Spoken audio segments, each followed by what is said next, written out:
No! No! No!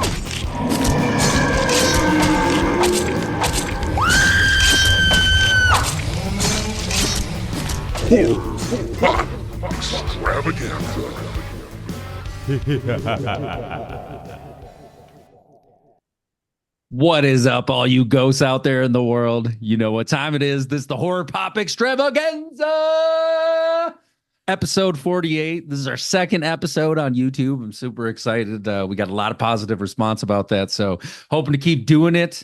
As you can see, my co-host here upgraded his setup a little bit. It looks really good. I like it. We got a huge Mr. Hanky over there that I just can't stop like looking at. I'm just like, oh, because he's the best. He's the best. But you came here to have a little bit of the macabre, a little bit of the mindful, and that's what we're going to do today, because that's what this is. I am Pops Ghostly, and with me today is Ash Hole. Ash Hole. Nice, Mr. Hole. That's a huge poo you got over there. Why, thank you. Yeah, a huge poo. Howdy ho! I like the little kid with the nut in his head, the little fucking dumb one. Cornelius. That's right, little Cornelius. Sorry, I got cords that are wrapped around my feet that I'm trying not to unplug things while navigating, moving that with my foot. There we go. All right, I think we're in good shape now. How are you, sir? How are you doing? Doing good, man. Doing good. I'm excited to talk about this wacky movie you chose this week. This movie is one that I don't remember a ton as a kid, but I know I saw it as a kid. But I do remember the cover art for this movie. Always. Yeah, this is one of those ones iconic, dude. always looked at, and like the cover was so scary that I was like, like I'd pick it up and be like, I'm gonna rent this, and then be like, no, I can't. I'm scared. Hey, go get Pee-wee's Playhouse. I can't do this. Big Top Adventure. I'll be safe with Pee-wee. But no, this cover art, you're right. You know, it's super scary. And I remember one of them was like, it's the scariest, like Freddie and Jason aren't invited because Angela's going to raise some real hell or something. You know, there's a tagline that went with it that I'm like, yo, that's cool. And I want to say I probably picked this because there was a expose in an article in my most recent Scream magazine. So I haven't subscribed to a physical magazine in I can't remember since when, but I pick up this one, dude. I like it, and it just I paid for like a year, maybe like 4 or 5 months ago, and it shows up every couple of months. And they dig deep, and that's probably where this came from because I was like, oh shit, yeah, I really do like that movie, and hearing them talk about it a little bit made me reminisce. Rewatching, it's like I said, it's not one I've seen a ton, but rewatching, there's a lot of cool shit going on in this movie. And reading, I think the behind the scenes made it even more fun for me. Like being able to watch it this time and see that these dudes are just having a great time. Like this guy, the director, had just come off of, I think it was Witchboard. And you might not have seen Witchboard, but it was a direct to video thing which was huge in '88. It did get a sequel, which was pretty rad, if I remember right. This ended up getting a sequel, but this followed Witchboard. But hearing them talk, they're like, we thought every part of the movie was equally as important as everything else. And I think that's why the sets look so good.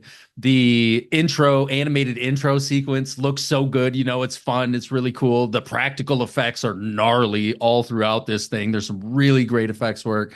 And you could tell that people were having a good time. And if you don't know what we're talking about yet, this is Angela's Halloween Party that showed up in 1988 in the form of Night of the Demons, which I want to say sequel was 94 and remake was 2009 with Shannon Elizabeth playing the lead character, the Angela character. I'm pretty sure it was her. I think this one holds up better than that because this is truly a product. This is like street trash light in a lot of ways. It is the dirty 80s. You've mentioned it a couple times, that New York that you can like palpable feel it's on you, the way they portrayed it at that time. That's all right. The ghost set him out. You can just leave it for now. He's out. He said, I'm out, dude. Boo. You guys suck. But that gritty, dirty 80s, and this shows up in this one in a really kind of full way. So why don't you take us through who made it, who's in it, and what does IMDb think that 1988's Night of the Demons is about? Hey, you want to see my cool mug though from my friend Yes. Candy that my friend Candy got me? Oh, amazing, dude. Yeah, That's yeah. cool. Goes all the way around. You got the I've been drinking a lot of tea lately. Like I've given up pretty much everything but water and tea and little sips of chocolate milk here and there. I love chocolate milk. Spice it up. We haven't talked about your cool Michael Jackson glove over there. Yeah, I've been having some crazy like pain in my wrist. I don't know where it showed up from, where it kind of started. I don't know if it's related to anything that's been going on, but it's a compression glove. And so this, no, not, An injury. no, not at all. But it seems to help, dude. I don't know. And I just wear it. It's like a compression thing. It's like a mentholated compression thing. And it helps me to be able to write and draw and do other shit right now while it's still kind of sore. It feels like it's getting better. I don't know if I pulled something doing something or what, but yeah, I call it my hee, my Michael Jackson glove. Hee hee.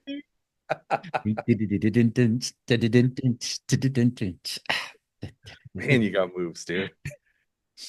All right. This thing was directed by Kevin Tini, written Yep. by John Augustine, and it stars Kathy Podwell as Judy, Alvin Alexis as Roger, Yep. Hal Havens as Stooge. Stooge, man. And they did interview. We'll get there. Keep going, please. Harold Ayer as the old man, Billy Gallo as Sal. I like Sal. I like Sal. He got a raw deal on this. Yeah. Donnie Jeffcoat as Billy, Lena Quigley as Suzanne, and then let's see, we got some clerks. We don't want clerks. Amelia Kincaid as Angela, coming in to kill this thing, to be that scary cover, Right. Right. and Jill Terashita as Franny. Terashita. I like that. Terashita. I'll take it, dude. I believe you. Terashita. I'm here for the ride, brother. I'm here for the ride. And IMDb says 10 teenagers party in an abandoned funeral parlor on Halloween night. When an evil force awakens, demonic spirits keep them from leaving and turning their gathering into a living hell. That's not bad though. Yeah, I mean that's that's a pretty really good one. yeah, that's a pretty good one. So you had never seen this, correct? Never. Okay, never heard of it, but you remember the cover. So you I had remember the cover. Yeah. the cover was pretty traumatic for a lot of people. And before we get into the nitty gritty, the plot and all that, I do want to mention that they talked about in the article, Angela and the actress they chose, they wanted a couple other people, but this one was the only one who was a dancer. And they're like, we knew we needed a dancer for this dance sequence. It was so important. We had to have someone who actually understood it and not just being an asshole out there. You know what I mean? Flopping around. And that's where we get her. And I think and then after the fact, he's like, now I can't imagine anybody else but her being in that role. She showed up and did all these amazing things. And I'm like, yeah, dude, like that's sometimes how it goes. Somebody doesn't get it, somebody else falls in. Oh, there's a Han Solo doing construction. Like, let's get that guy. Those kind of situations. So we open up, like I said, very cool animated title sequence. I like title sequence. Or animated title sequences, I should say, because this is old school, almost cardboardy a little bit. It reminded me of shit, now I can't think of his name.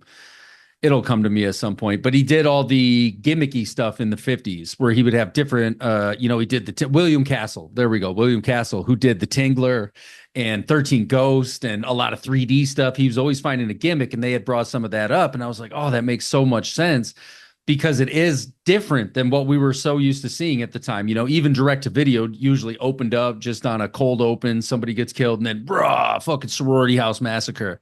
Whereas with this, it's fun. There's demons flying all over. It looks like little cardboard things and shit. It's really cool. And so you get this title sequence, and then we jump right in the car with Stooge, Roger, and I can't remember the other female's name right here, because she doesn't last very long. It doesn't. All she is there for Stooge to call her a bitch. Yeah. He's like, and Stooge is the worst.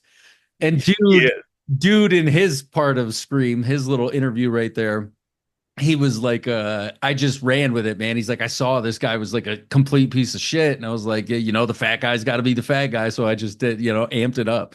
I was like, dude, you really did. Cause he's like, oh, you dumb bitch. He's always screaming at her. And I'm like, dude, you're kind of aggressive. This is Yeah, I know. And then you got poor Roger the pirate in the back, like, shit, come on, let's just have a good time. And so they moon this dude, this old guy walking by, and he's got his groceries. Then Sal pops up with a dead rat or some shit. And he's like, hey, old man, trick or treat, bro. It's, you know, and he's got that, and the old man's just pissed. And then Judy comes up, who is going to be our final girl. She's our Alice from Alice in Wonderland. She's dressed up like Alice.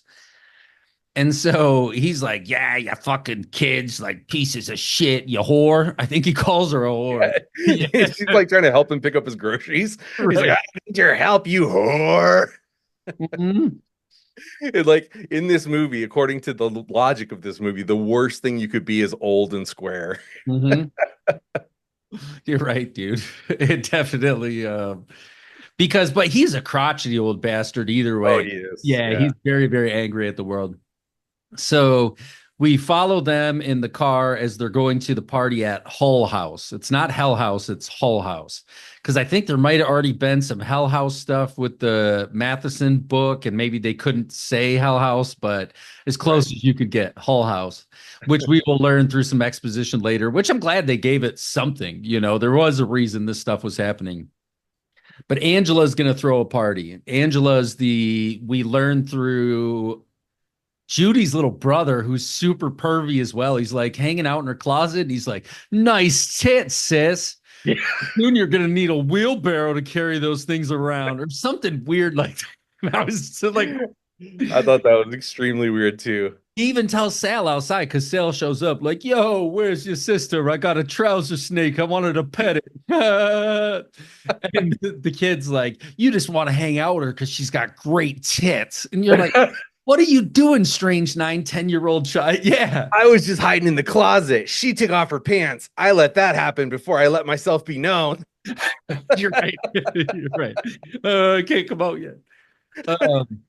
I mean, this movie has no problem being incestuous, like necrophilia. You get my girl Judy at the end. She's like, yo, I bet we could get Brad Hart again if we tried hard enough. Want to have an orgy or some shit? I should say Demon Susan, not Judy. So the little Sal doesn't hang out for long because he's got another date coming and she wants to go to the school dance. Judy's very straight edge for the most part. Sal's there, wants to pick her up, but he ends up leaving because little brother's like, oh, mother. And I'm like, he's like, I'm gonna beat your ass, kid. And then he's like, here, I'll give you a quarter for some information. Right. And then he's like, I'm gonna beat your ass, kid. And he's like, all right, here's $1. And it's the most crumpled up, come down dollar I've ever seen. Like you beat up a homeless man for it and gave it to this kid. You're right. But the kid was about it. He's like, they're going to Hull House. I bet you ain't even got the nerve to go to Hull House. She's got a new boyfriend and his cock is huge. I've hidden in the closet and seen it. This big. Like this big, dude. You'll never compare. Sal. That is how it goes down, dude. Either way, her boyfriend, Jay's the one who's going to take her out, but he convinces her we're going to go to this party at Angela. She's like, there's only one Angela I know, and she's super weird from history class or something like that. And he's like, yep, that's the one. He's like, she's into the occult and witchcraft. And he's like, yep, we're going there for sure. He's just trying to get laid. This dude's a douche the whole time. He doesn't even come dressed for Halloween. She's like, where's your costume? He's like, I don't know. Like, all right, let's go, Jay. And immediately he's trying to kiss her and shit. And she's pushing him off. Whoa, my mom's like right there. And mom offers some little the turd cookies. They look like Mr. Hanky, yo. The little turd pieces of shit. They really are. And she's like, you want a fudge log, handsome Jay? Because he is like the quarterback looking type, big, tall, strong jaw, hair done, dressed like Miami Vice. It's 1988, so why not? 30 years old in high school. Right. I was going to say, yeah. I don't know if they're supposed to be in high school, college. I think high school because you're right. All these cats look about 30 years old. And they don't have dances in college. We're past that then. Right. Oh, you're right. You're right. So yeah, this is 25, 27-year-old college or high school kids. And so we cut to the party store scene. Yeah. And this is your. Another like wild scene. Why don't you lead us through this one? Tell me So, what you thought when they cut to this, because I remember seeing this the first time, and every time it happens, I'm like, this is fucking crazy. This is yeah. Yeah. No, this is like only in the 80s reality where this chick is full on bending over. Like she is bent in half. Like, like I've taken too much meth. I can't stand up. I'm empty at the hip joint. this is Bent Susan. over. Yeah, yeah. This is Susan, who's Yeah. Angela's friend. Like Angela's only friend, I guess, who they're planning the party together. I was trying to figure out, is she pretending to tie her shoe? Is she looking at product on the bottom shelf? I don't know. And But look, she's been the product on the bottom shelf was laundry detergent, like bulk laundry detergent. So I can't imagine she was. So I think tying the shoe theory might be closer, but I don't know, dude. she's bent all the way over, showing her ass panty, that beautiful little triangle that happens just in nature when a woman bends It- over. It's everywhere in nature. It's everywhere. It's in all your fruit. It's in leaves. It's in root systems. It's in everything you look at if you look hard enough. It's It, kind of, if you it's the look, fucking cradle of civilization, bro. like when a fawn is taking a drink out of a crick. Like Right? that's what it looks like. You just stand in awe because there's nothing else. It's like, like you said, though, it truly is in all of nature. Yeah. Remember, there was at my old shop, there was a board hanging up in the bathroom with a bunch of different plants on it, looked like nature journal sketching and shit. And I had always told my friend Katie, I'm like, yo, we had this conversation about everything in nature looks like a vagina. And one day I was in there taking a leak and I looked over and number 3 was looking right back at me. And I went and told her, I said, hey, go look at 3 and tell me I'm wrong. She went in, she's like, nah, you're not wrong at all. It looks just like a vagina. I'm like, it's everything, man. It's everything. But yeah, she stands there though, and the camera holds for For long, like an uncomfortable amount of time. To long the point enough where you start to feel like a pervert. right, long enough for Angela to not have like stealing a couple things. She's got a fucking giant like bed sheet type bag that she's just putting chips, dip, all kinds of things because the 2 clerks are like, The clerks are just open mouth agape, just looking at this girl's vagina like, what? and then And she even makes some comment to them on the way out, like, hey, you guys got any sour balls?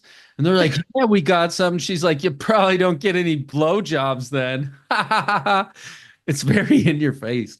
it is very in your face. And like, it reminded me of a situation that happened to me one time where I was doing security at an upscale community. Uh, And there were 2 lanes to go into this community. The inside lane where security had to like check your ID and shit. And then the outside lane, which is where like all the residents came in and they had a sticker on their car that would automatically raise the gate. So anyway, this car full of girls is driving up and they decide, oh, let's play with the security guard. And so she flashes me and she's driving by and she thinks her sticker will automatically open the gate on my side. so she's up there. It doesn't. So they just come to a stop and she's got her titties out. And I was like, I'm gonna need to see your ID still. And she's like, oh She shit. just put her head on the steering wheel, dude, and her friend was like laughing her ass off. And I was like, you guys can go through. Thanks. Thanks for the titties. Have fun storming the castle. That's kind of amazing. It was the best night of my life, honestly. The best night. You've had children be born. It doesn't matter. Strange titties coming out of the darkness, dude. Like I wasn't ready for it. So along the same lines, I watched an interview with, or read an interview maybe with Jenna Jameson, or it was in her book, possibly. I don't know, somewhere. That book fucked But me up because she talked about going to the pizza guy naked, like her and all her friends, just stripped down to nothing, and we're just all standing there ass naked, like with a couple dollars in their hand for the pizza boy, and he was just like, but didn't, you know what I mean? Didn't know what the fuck to do. I swear that's ranch on your pizza. Right. I gotta go. That's Okay. some man ranch. Ew. Ew. Man Ranch. Back to our movie. Back to Night at the so where were we? Oh yeah, they rob everything from the store. They go out, getting ready to go to the party. We've got Stooge, his girl, and Roger, whose car breaks down halfway. Then we meet our other couple. It was the Asian girl and the white dude. I can't remember their names, but they were those two. And so because we don't see them for much. He says some shit like, "Hey, you guys need a hand," and then they're all just like, "Ha ha ha ha," and drive away. And Judy's been talked into now going to this party. They go out, and everybody does eventually get to the house. I did write down some notes just in case. Do got the oh yeah, we get to the party. So there's chips out, there's dips out. This set piece is sweet. It's Oh sweet. yeah, this house Dude, is I don't know where they found it. You know, it looked like there was some money into it. I want to say they gave him just under $1 million or some shit to do this movie. Like it was not a lot of money. You know what I mean? amazing that you could do for $1 million in the 80s. Right. I mean, you give me $1 million now with all the technology we got, and I'll make you a fucking movie, dude. You know, you can make something amazing. It might not be super long, but you can make something cool. So they get to the house and start partying. The music's jamming. Duh, duh, duh, duh, duh, duh, duh. Everybody's dancing around. She's dancing her ass by the fire right in front of Jay's face or the other guy's face. And somebody's like, she's like, yeah, toasty warm. And I'm Yeah, like, and he's like, I would like to take a bite out of that. And his girlfriend is 10 feet away. yeah, yeah. But he doesn't care. We learned this dude's a scumbag. They're all scumbags. They all deserve to Yeah. die. And then the batteries in Stooge's radio die. I just put fresh batteries in earlier, man. Blah, blah, blah. They're like, oh, well, why don't we do a seance? And Judy's like, I don't know, dude. And I don't, Roger's kind of the same. Like, I don't know. Well, we'll do a past life seance. And this is where we Imagine look. a kid from this generation being like, wait a minute, did his music turned off because the batteries? What? Right. Right. You mean you didn't charge it? No, the batteries are dead. The actual physical batteries. And I have a weather radio downstairs that I can hand crank. What? Yeah, to create electricity. Listen to weather if you need to. Or a storm radio, I guess it would be called. So they're going to do a seance that I think they say you got to stare into the mirror and then it'll eventually go cloudy black and they'll all see Angela's past life or something like that. Yeah. And so we do get the black. We do get some kind of, oh no, it's Roger and Stooge's girl who didn't like it a lot. She was really against it, wanted to get it out of there after this happens. Because the mirror ends up, does she break it or somebody breaks it? But they start to see something and he's like, that's bullshit. And she's like, you ruined the fucking thing. But then it still kind of comes out and we get some really cool. He's a demon for the first time in the mirror. Right. Which is a weird, big faced, kind of long head dragon almost looking. Yeah, real H.P. Lovecraft kind of creature. Yeah, yeah, there you go. That's a good way to look at it. This thing does have a lot of different elements. The Evil Dead POVs that we see going through, which why not, pay homage to that where you can. So they all now gather, which this was a cool shot as well. They all gather around the mirror that's broken and you get to see all them, and you're thinking this is the 88 and shit. Like the effects aren't what they were today, where it was super easy just to overlay that on top of something, where you had to take the time and do some stuff and really plan for things. And like I said, they wanted every element to be just as important as every other element. The creative team behind this, they were like, everything's important, man. Like nothing is trivial when it comes to making the movie. This is where Roger, the girl that was with him and Stooge are like, we're getting out of here. I'm getting the fuck out of here. I don't like this. Shit is bad. They take off out the front, I want to say, and start looking for the gate they came through, but can't find the entryway back. He's like, I know there was a fucking gate here, and he's all over the wall. It was like Labyrinth. You just waiting for William the Worm to come out and like, don't go that way. That way it goes straight to the demons. Be terrible for everyone. So they end up, Susan is the first one to get the demon when they're all kind of standing there. Yeah, and we could still party. Like Stooge is like, my car's down the road. I ain't going anywhere.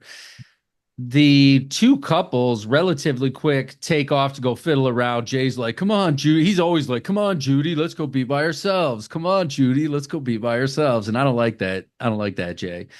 But and then the other two start wandering a little bit before making their way to have sex in a coffin. But we have quite a bit that happens leading up to that point, which is weird. They're like, you ever do it in a coffin?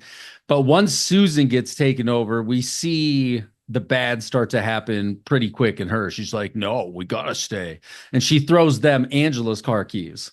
And she's like, hey, take Angela's car. Angela's like, what the fuck? She's like, it's your party. You gotta stay. It's like, oh, okay. Looks like this has to stay.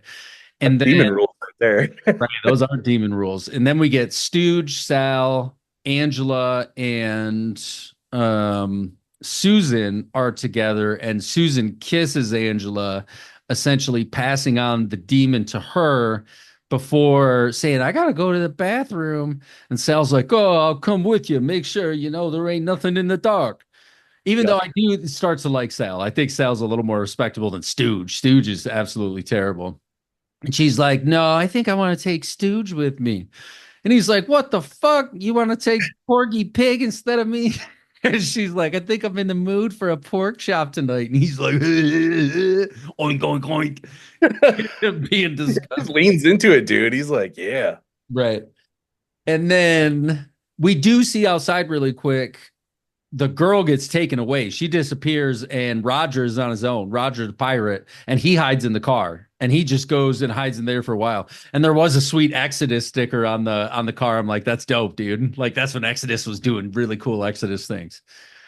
But he's gonna hide out for a while because he's like, he heard shit. He heard his name or like whispers in the winds, and then we saw the evil come out of maybe like a furnace where they had been burning bodies in the basement. Does that sound right?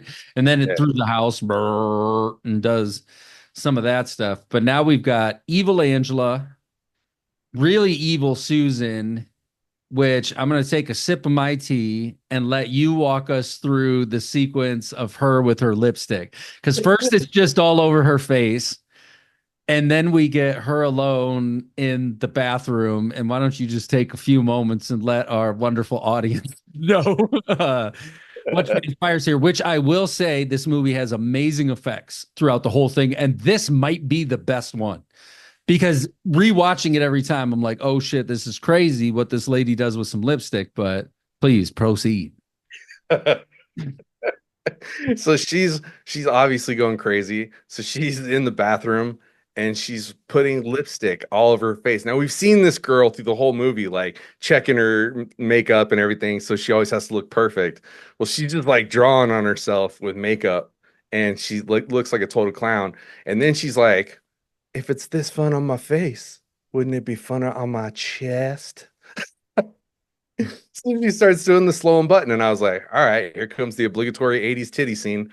But it gets crazy. Yeah, dude. Yeah. So she unbuttons her shirt. I'm on board. I'm not gonna turn away.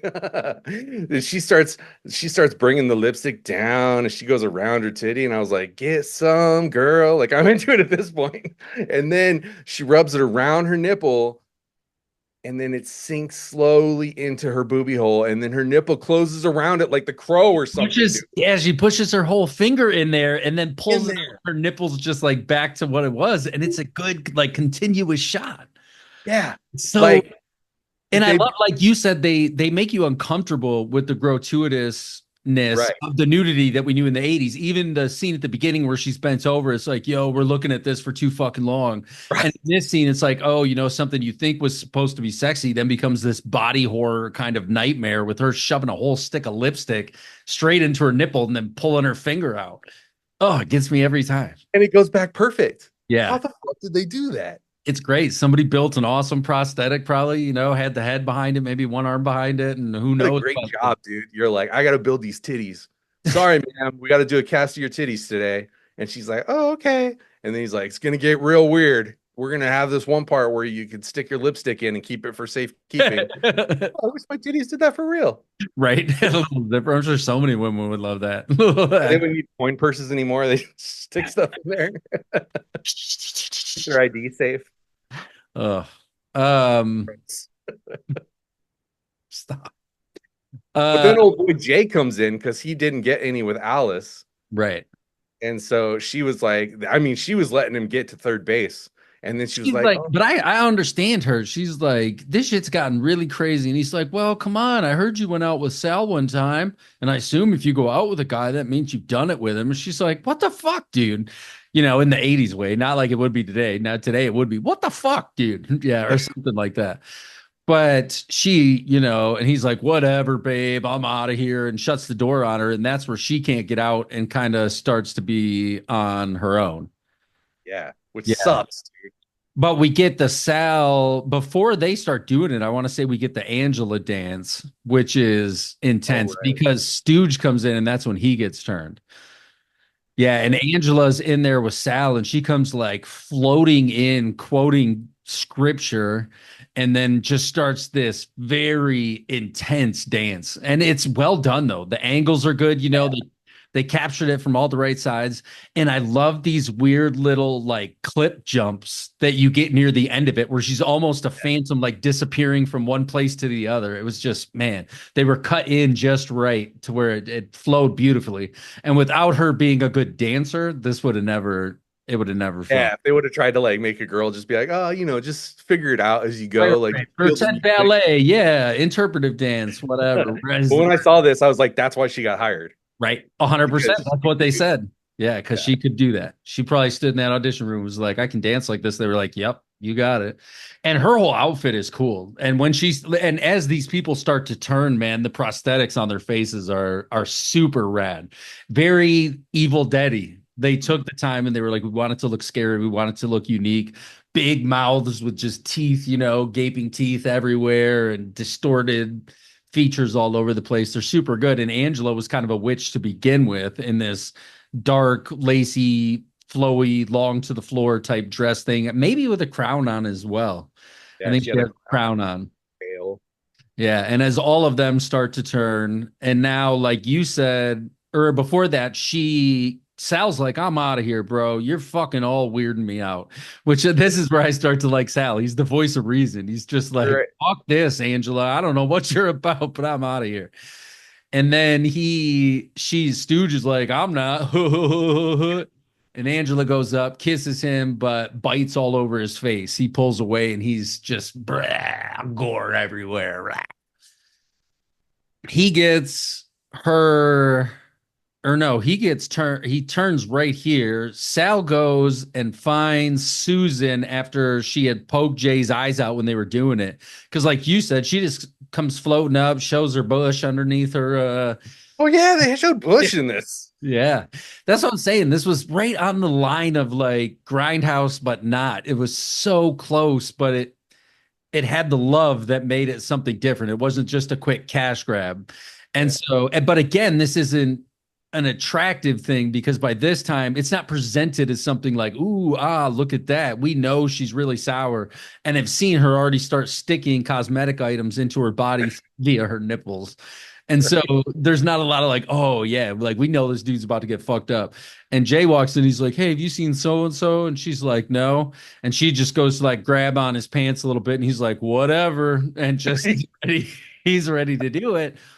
She comes trotting over when he's on the ground, sits on him, and then goes all demon and shoves both of her thumbs straight into his eyeballs, and they all over the place, which is a great effect. And then when Sal walks in at some point, he does talk to her, and she's all weird with the makeup on her face. I think it's before she has sex with Jay, but she's all weird with the makeup on her face. And he's even to her like, fucking, are all you guys on drugs or some shit? Like, what is going on with all of you people? And that's when he's trying to get out of there, but then can't find the doors or anything like that. Cut to our coffin couple. She's on top of him in the coffin and gets her neck twisted by Stooge, just turned right around. Then dude in the coffin, he just like smashes the shit out of him for a while. He just keeps like bang, bang, bang, like crushing him inside this thing, which would be a brutal way to go, man. That'd Cuts be his arm off with it. His yeah. arm hit the floor. Yeah, oh, that's right, because it like grabs onto the one girl. It grabs onto Judy at some point. Yeah. That is some good tea. I wonder if that's probably that pumpkin tea. Man, I like fall. Yogi, let's see. What does this say? The brightness of your being is generated from within. Dang. That could be our mindfulness for today because that's some true shit right there. No, I already got mindfulness well planned out. So now everyone has been turned save for Roger, because Roger leaves the car after that other girl's body finally shows back up. She gets thrown from somewhere, just smashes on the windshield. And that's when he's like, deuces, bitches. Like, I gotta get the fuck out of here. He gets back to the house. Somehow they all get back in the house, but there's only Judy, Sal, and Roger who are left unpossessed because one of the kids at some point gives some exposition about some native people came to this land at one point and they found this dude who had made a teepee out of intestines from his family or some shit. Like it was supposed to be, cursed land. And then they built this hospital. There was something on it, but we get something and then Angela lets us know that possession is by things that have never been alive. These aren't ghosts. These are pure evil. They've never been. They're just spirits who take you over. And so there is a big difference. And so they start getting reanimated in really cool ways. Jay's got no eyes, like bleh, people with no arms walking around. And we get this long cat and mouse game that goes on for quite a while. And I would too, because the set pieces are dope. I love seeing Angela float around like her, she's not on her feet. I fucking love that shit, dude. Dude, it was this, and I'm telling you, even if you just want to look at a really cool spooky house, this is the movie for you. They absolutely, there's coffins all over the place, spider webs everywhere. No detail was left in it. I don't know how big the actual set pieces were and how much room they had, but they made it feel very large. Like you come out of this way, go into this way, go out that way, come back this way. We get to the roof at some point because Angela and Sal go flying off like, and then somehow said there's comedy in this too, because there's an automatic tombstone for Sal that said born died today or tonight, something like that. But I believe we also learned that it could only happen on Halloween night. Yeah. And that once Halloween night is over, then somehow the veil is back or the gate is closed and the demons will have to go. But I guess anyone who's there will stay there. I wasn't 100% sure on that, but something along those lines.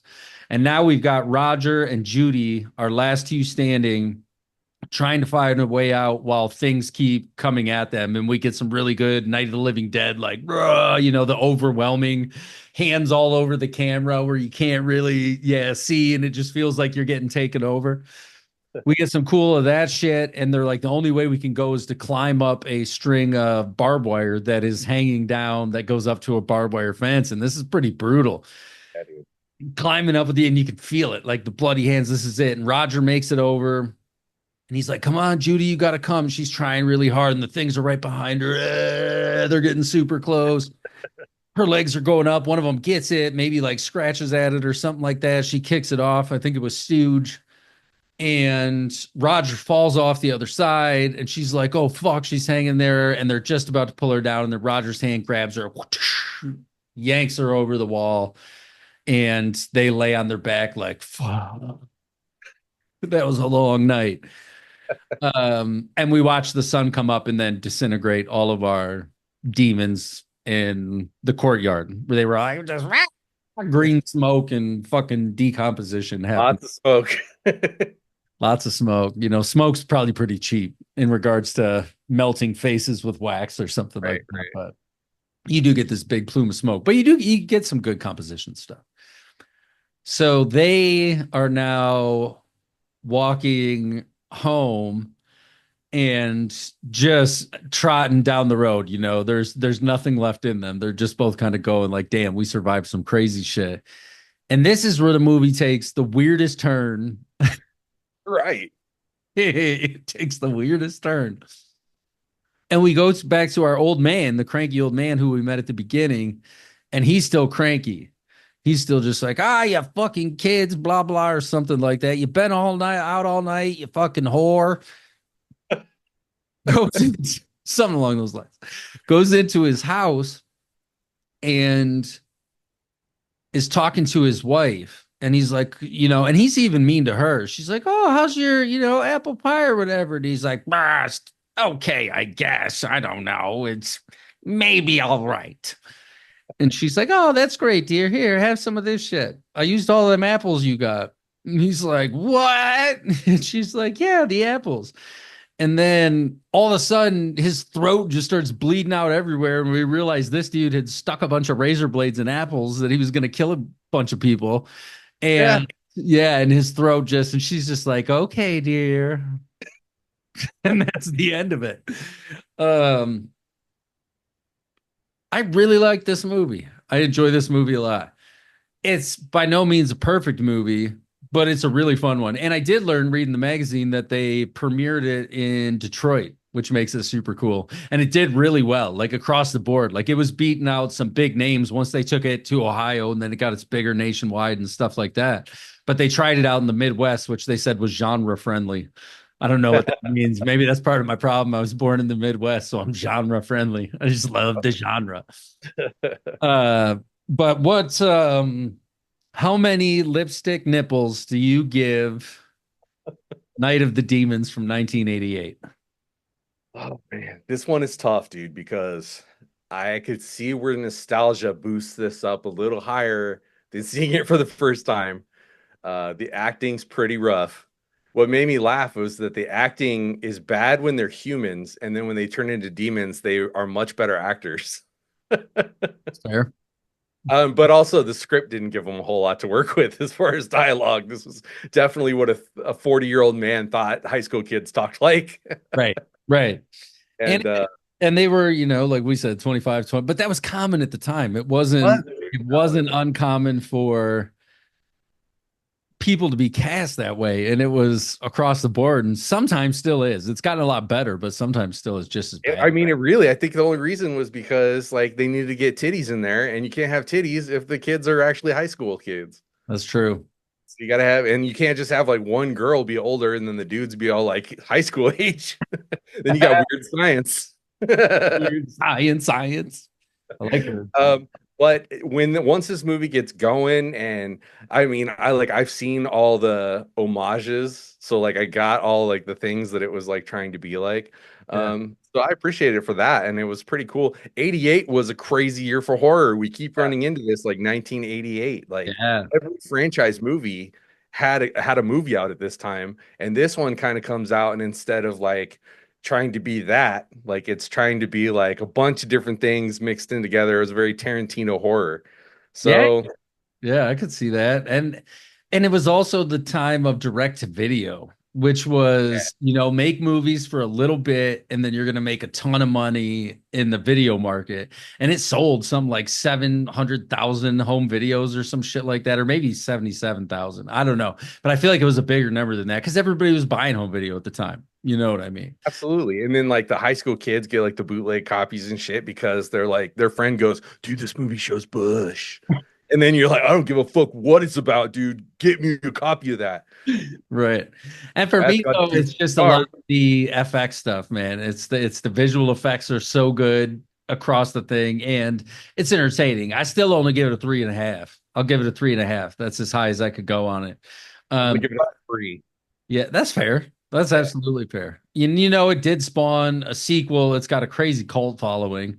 And then, like we mentioned earlier, the remake that would come out in the 2000 remake boom, that whole era where everything was getting remade all at once. Right.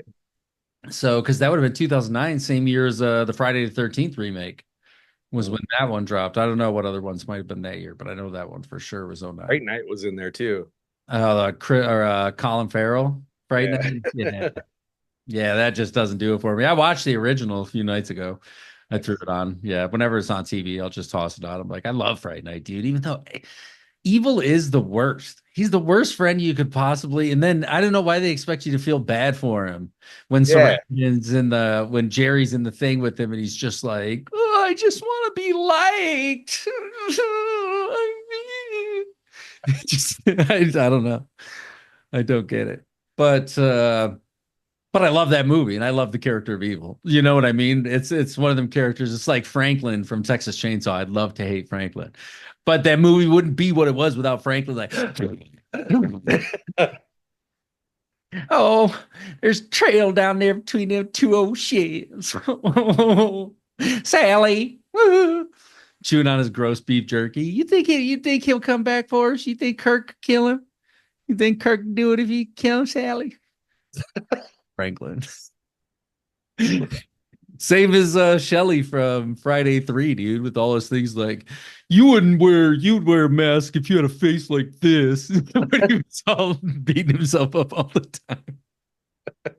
It's like y'all ain't gotta be that sad all the time, man. So yeah, I'm going 3.5 because it's one I've rewatched. It's not like a rewatch all the time, but usually every Halloween season it'll cross my path somewhere, and I'm like, you know what? It's a fun Halloween movie because it's a Halloween kind of Devil's Night kind of, and you even got your Crow shirt on. That's another Devil's Night movie that we've got going on. I've got the Wu Tang today. Wu Wu-Tang. Tang, Wu Tang. It's for the children. It's for the children. But yes, it's a cool movie. It's worth the watch. It's on Tubi, so you can watch it for free if you haven't seen it, which makes life super easy and nice when things Yeah. dude, Like, Tubi shows up, bro. yeah, I don't know why people sleep on it so much. I'm like, yeah, you ever heard of Tubi? And they're like, no, what's Tubi? And I'm like, it's the best thing ever. If yeah. you're into shit like I'm into, they've got a bunch of, not on Tubi, but on Pluto, they've got a bunch of Jean-Claude Van Damme's old movies. And so you'll get runs of like Bloodsport, followed by Lionheart, followed by Death Warrant, followed by Nowhere to Run, followed by Time Cop. And it's like for somebody like me, that's like, I don't know. It couldn't be a better spread. Like, why not just fucking dip in for a minute, dip back out? Support the man's entire catalog. Right. You get to see a kickboxer, that sweet dancing he does. Oh yeah, dude. And them hips going, boy. He's the Belgian sex symbol there for a while, but he got himself in some trouble. He got out of it. I hope he keeps doing good. I love that show he did on Amazon, the Jean-Claude Van Johnson, I think it was. Yeah. All of my water in my house is coconut water. He's like a shower in it. Stupid, but so good. Oh, okay. Night of the Demons. Cool. Do we have something picked? Yes, we do for next week, for the Yeah. next episode. So if you want to get ready, this might be one of our last ones that drops before Halloween, but we are going to do The Simpsons, Treehouse of Horrors, episodes. What did I say? 3 and And 4? 3 and 4. Yeah. So the early on The Simpsons, some of my favorite era of The Simpsons, and some of my favorite Treehouse of Horrors. I think they're a ton of fun. These ones that show up in here. So that'll be the next episode. We'll do some cool stuff there. And now let's move on to the mindfulness portion of the show. And man, it's been a crazy, crazy couple of days, dude. It's been a crazy couple of days. So my mom and stepdad, who's pretty much a father to me, he's just another dad, dude. Like I love the dude, get along with him, amazing. Like we've grown really, really close. He's an amazing human being. And my mom, I'm a mama's boy, like was raised by her, you know what I mean? All this stuff. And out of nowhere, I get an alert on my phone that's like crash detected. Your mom has you listed as an emergency contact. Crash detected right here. All of a sudden, I'm like, what the fudge is going to happen now? Okay. So I call my sister. I'm like, yo, what's up? She's like, I'm starting the group text right now. All I know right now is they were in an accident. I'm like, shit, man. Okay. What do we know? We don't know anything. We don't know if they're alive. We don't know the condition of them. We don't know the conditions of the car. That's how I rode probably a good hour to 2 hours, was just complete not knowing. Sucks, dude. I sat on my bed. I crossed my legs. I was like, cry, pray, meditate. And I don't even know what it was, but it was something. But that was an incredibly difficult couple of hours. Because when I say I'm close to my mom, I've talked about it on the podcast before. I said there will be one time when I know I'm going to have to grieve really hard, and that's going to be when I lose my mother. I'm not going to pretend that she's not going to be away from me at some point, because that's going to create new suffering. But the idea of that could be a reality right here was just like, that's an overwhelming amount of emotion. And I just sat there and prayed and prayed and meditated and breathed and cried and cried and prayed and cried and meditated and prayed, for those couple of hours. And I'm talking to everybody in my family. My sister, Amanda, my older sister, Mandy, she's amazing. I love this human being. She takes care of other people just like my mom. My mom was a nurse her whole life. Took care of my great grandmother like in our home until she passed away. You know, she lived with us up until the point, and there were nurses that would come in and help here and there and stuff. But really, she's always just given herself for other people. And my sister Mandy's kind of the same way. She's always wanted to take care of other people, and she's like, I'm on my way up there right now because they weren't by home. They were on their way up to Traverse City, which is way up at the tip of Michigan. So they're headed pretty far north, or at least the tip of the Lower Peninsula. It's pretty close to that. They're heading way up there. And she gets on the phone with somebody at the hospital, but they're like, it's a madhouse in here right now. We can't even tell you who's coming in. There's 4 ambulances all coming in at the same time. You worked in that environment. You understand, you know, when that shit starts happening all at once, there was a big accident. And it's like, oh shit, okay, now. So it takes those couple hours before we're like, okay, we know they're both alive. We don't know the extent of the damage, but we know they're both alive. A couple more hours go by and we learn more. And then the next day, and at this point, my sister Mandy's on her way up, my sister Megan's on her way up, and then my brother Caleb's on his way up. And this is Thursday, is when this happened. And so I know they're all going up there. Somebody will get me updated when they get up there. My sister's on the phone with them the whole time, both in the ER. There was another couple with them. They weren't actually driving. There was another couple that was with them. So there's 4 people in the car total who all sustained some pretty heavy injuries. And with my mom, it was, from what I understand, like a broken sternum, maybe a couple broken ribs, some other things. Like it's really hard for her to talk and stuff like that, in a lot of pain. And then my pops had, I want to say, a bad broken arm and maybe a broken pelvis on top of that. My mom got a nasty bump on her head too, like a big laceration on her head that they were scanning and looking for. And I think most of the surgeries have been done, and we've been able to, you know, that was Thursday. So we've had a few days now to be able to communicate with them, talk to them. I haven't really got to talk to them quite yet, but I'm going to try and call up to Al's room because my mom's just struggling to talk right now. And then me and my brother are going to go up there tomorrow. We're going to go up there and see both of them for a while. My grandmother and my aunt, I want to say, were there today. Maybe one of my sisters was there today. There was people there yesterday, day before. So we're kind of taking turns just to not overwhelm everybody. And they should be able to, they said about a week, be able to come home. And which is awesome, but I don't know how long the recovery is going to be, what it's going to look like for them to recover, you know, all that stuff that happens. This is how life goes. And it's going to happen. You and fucking you and fucking you. But see, I don't look at it that way as fucking me. I know. I don't know how you do it because I would be beside myself.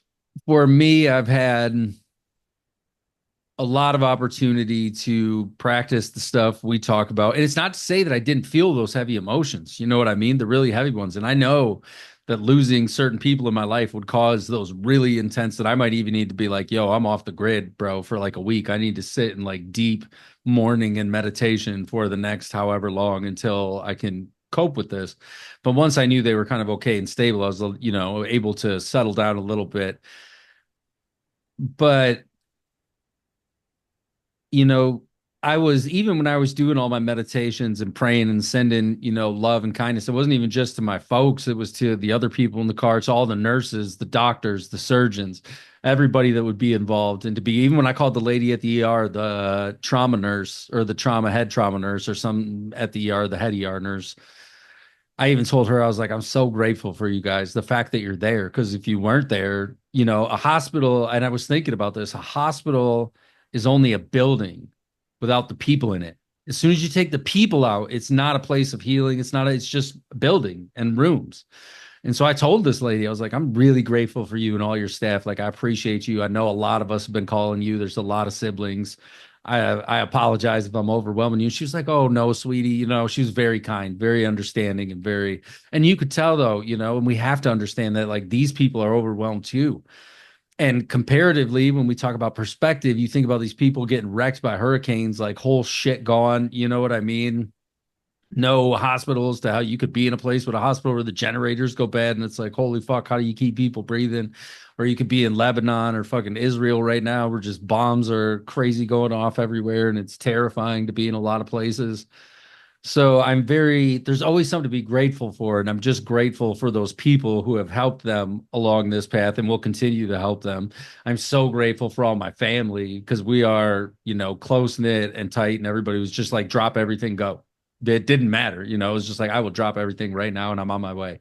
I talked to my brother earlier, my younger brother, and he's like, shit, dude, I went like 48 hours straight the other day. I said, relax, man, be at home like you did. People are alternating, we're going, but everybody's there. And like, what do we need to do? What can we do? And I even had a couple of homies from up in the Traverse City Way who I knew from my pharmaceutical days.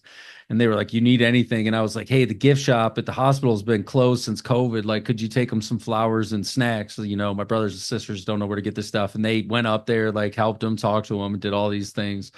And it was like, man, that's where the real shit, you know what I mean? That's the real shit in life. So, but like you said, I could approach it and say, well, why does life keep fucking me? Right. But you get to make that choice. That is a decision. And that is a hard thing to say, well, yeah, you make it sound so easy. You get to make that choice. No, I've been working on it for a fucking while. So it seems easy now, but like anything, I'm sure the first however many thousand fucking basketballs Michael Jordan shot were not the greatest, but he got to a point where it was just easier. It's more natural. If you train yourself to do those little breaths and try and interrupt those, I want to say habit responses is what I've been thinking about a lot lately. And, how we respond to an event in our life, something that we perceive as negative. What do we do habitually? What is that split second thing where do I respond with anger at it? Do I do this? And the idea is to just take one breath,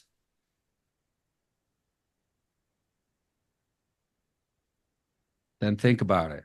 If you could take 3 breaths, that's even better. 3's good, but if you could start with just one, and you might only be able to do it once a day, but when you can do it, but now it is kind of like, I know that these people are going to be separated from me at some point.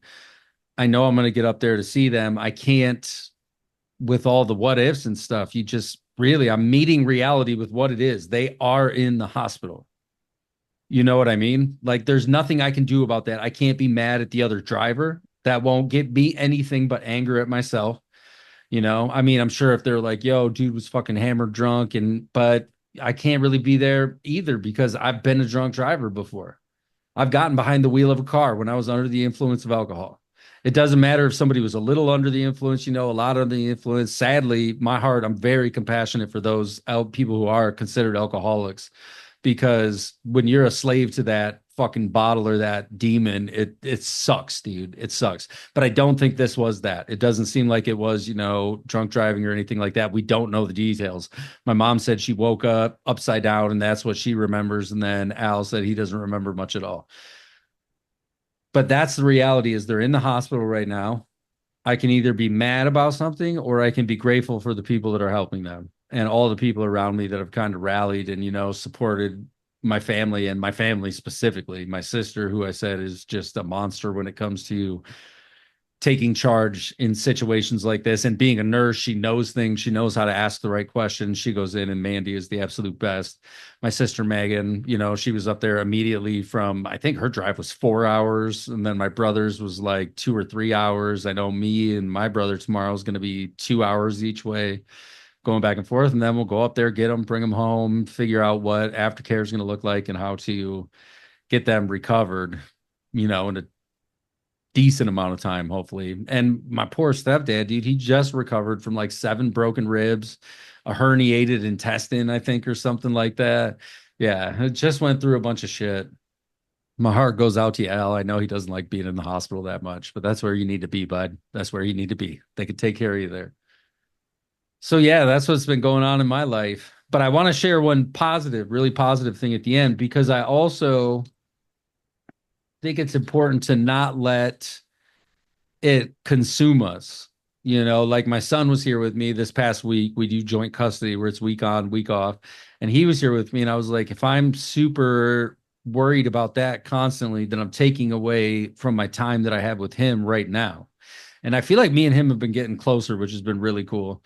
But he comes in and I normally go see him about like 9 o'clock. I'll say goodnight to him, give him a hug, something like that. Say, see you in the morning. And last night he was in here for something in my bedroom. And I looked, I was like, oh, I'll give you a hug now because it's probably almost time to go to bed. And he went to walk away and he turned around. I said, oh, it's only 8 o'clock. I'll come see you around 9 or something. He's like, oh, I'll give you a hug whenever, Dad. And that was a full experience of life and what I think life is. It was just that 1 minute where, like, you feel like you're doing something. He was like, oh, I'll give you a hug whenever you want one. And we just had this great hug, dude. And it's like hugging yourself, they're your kids. It's weird. It's a strange thing, but it was like, and that hug just, did something that was positive. There can always be a positive, even if it's a small thing in what seems like a super negative situation or overwhelming situation. And I still just try to look at it, opportunity to practice this stuff that I believe. And that's hard, but it's showing me that it works because I'm not crushed or destroyed or any of these things. And on top of it all, my 5-year-old has just been off the chain freaking needy these past couple days. Yeah. So, and then it's taken the time to take a breath there before I snap and like, just give me a second. You know what I mean? But I also have that little bell that goes off on my phone. And whenever it goes off, she'll do a breath at the same time. And so will my son. I noticed him start doing it now too. Because it's just, if you could just stop your day and just interrupt whatever's going on in your mind. And the app is free. It's called the Plum Village app. And you can just put a little bell on there and it just goes, it's nice, little like dong, like nice little Tibetan song bell or something like that. The things they would have, or Vietnamese, some kind of Vietnamese bell. But it's a great app and that goes off. And I think that's a good way to train your brain as well. If you can, to just take a breath, and realize that we're very small in a very big universe. Take a breath, just stop if you can. It feels good. The more you can just stop, the better it feels. Mm-hmm. And our culture, though, doesn't want us to do that. It's like, go, go, go, go, go. That's something else that's been on my mind, is the idea of multitasking. It's impossible. It is impossible. You can do 2 things at once. You could do 3, 4 things at once, but none of them will get your 100% attention because you can't.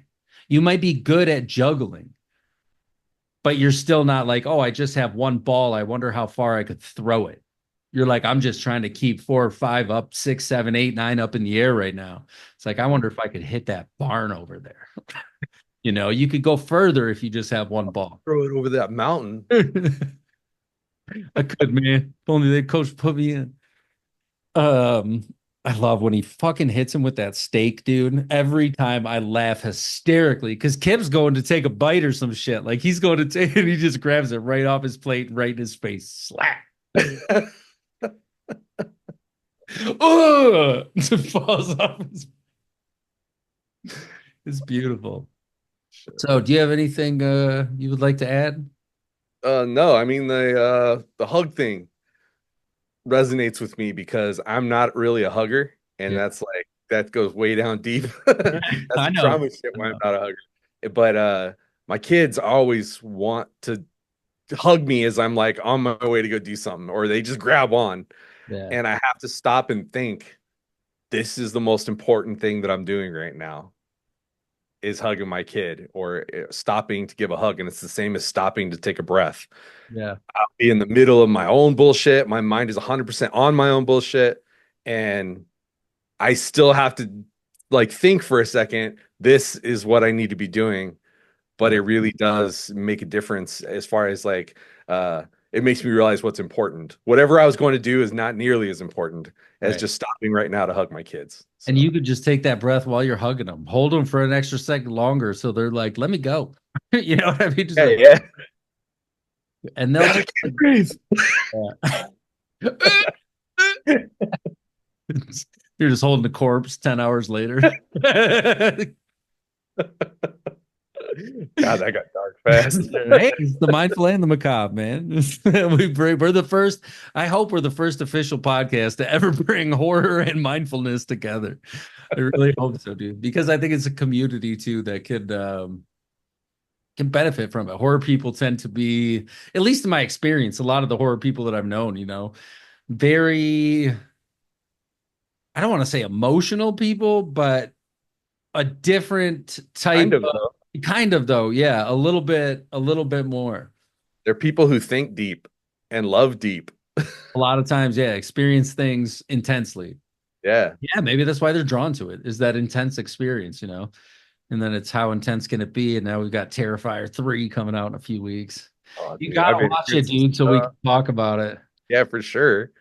You can cover your eyes if you need to at some points, but you need to write down where you covered your eyes. We need to know. All right. We need to know 100%. All right, so next week we'll be back with The Simpsons. It'll be fun. And yeah, take a breath where you can take a breath. Life is going to continue to throw challenges time after time after time. All that matters is how we meet the challenges. And I think it starts with 1, 2, 3. If you get to 3 breaths before you get angry, especially if you can notice it before you get angry, you can just stop before that habit of when I'm angry, I do this. When I'm sad, I do this. You can stop that habit and just say, okay, just let it go. All right. For the Horror Pop Extravaganza, episode 48, I have been Pops Ghostly. I'm Ash Hole. And we will talk to you next week. Ash Hole. No! No! No!